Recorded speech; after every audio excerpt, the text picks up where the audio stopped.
فجأة تخيل قالوا إن الموت مات وما عاد باقي في الحياة إلا الحياة.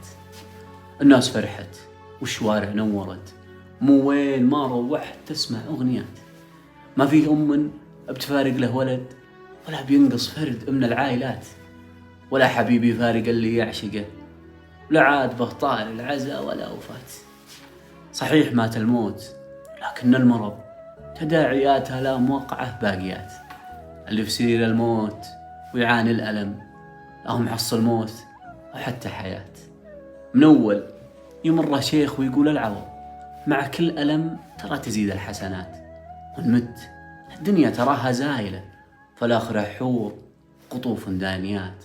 واليوم الدنيا هي اللي باقية، لا عاد به أي تعوض على اللي فات. يطل من شرفة حديقة منزله، يتحسر في مؤت الحمامة والنبات. وصار الأمين يخون وبليا خجل، والعدل يظلم والمبادئ في انفلات. والزاهد من أول زاهد، غدا يا عبد المال وكل الشهوات. وما عاد به أحد يعين المعسر، وما عاد به ناس تأدي الواجبات. والجامع اللي من 3 شهور مملي، ما عاد به ناس تجي له للصلاة. وش فايدة أعمال بلي أجر، وش فايدة إحسان بلا حسنات؟ في كل ليلة تمضي العالم يزول، وما عاد به ماكل ولا مستشفيات. وعمت الفوضى على كل البشر، ولا عاد به شيء يشيل الكائنات.